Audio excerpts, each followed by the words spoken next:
जलाल चांडे जा अहम वाक़िया जेके यादगिरी वाक़िया आहिनि दोस्तो ऐं जलाल चांडे जा वाक़िया ॿुधी तव्हांखे तमामु खरो ऐं सचो शख़्स हुयो ऐं जलाल चांडे सिंध वासी बल्कि पूरे पाकिस्तान जे माण्हुनि जे दिलनि ते जे अगरि राज कयो त इन में जलाल चांडे जूं कुझु अनथक महिनतूं थियल हुयूं। दोस्तो इन वीडियो में ॿ वाक़िया तव्हां सां शेयर कंदासीं।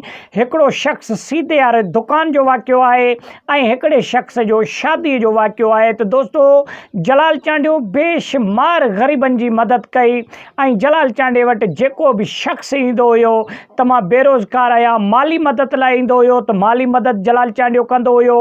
जे अगरि केरु चवंदो हुयो त मां रोज़गार करणु थो चाहियां त जलाल चांडियो कंहिंखे रोज़गार सां बि लॻाए छॾींदो हुयो। दोस्तो जलाल चांडे जो हिकु पाड़े में हिकिड़ो शख़्स रहंदो हुयो जेको इंतिहाई ग़रीब हुयो। उन जो वालिद बि जेको आहे सो वफ़ात करे वियो।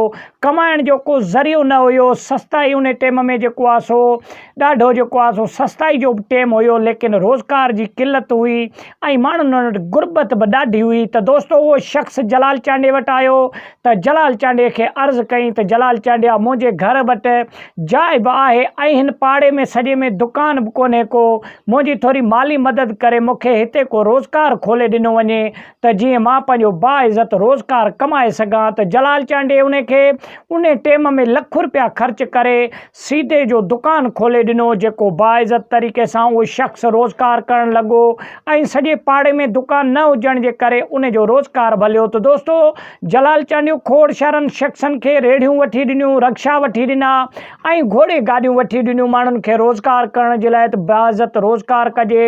जलाल चांडे पंहिंजी ज़िंदगीअ में लालच करे न कई।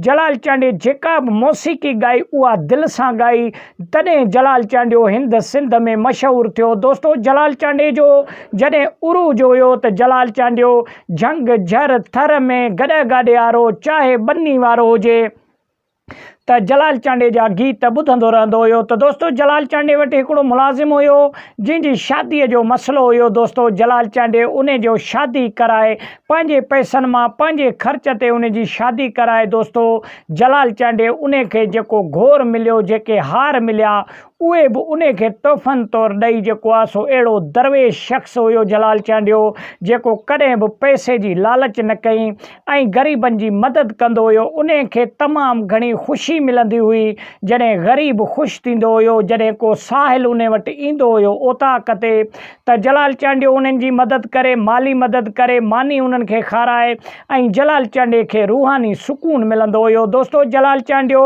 हिकु बहितरीनु सिंध जो फ़नकार थी गुज़रियो ऐं जलाल चांडियो अॼु ताईं बि सिंधियुनि जे दिलनि ते अॼु ताईं बि जलाल चांडियो राज थो करे। त वॾी महिरबानी, मिलंदासीं कंहिं नेक्स्ट वीडियो में।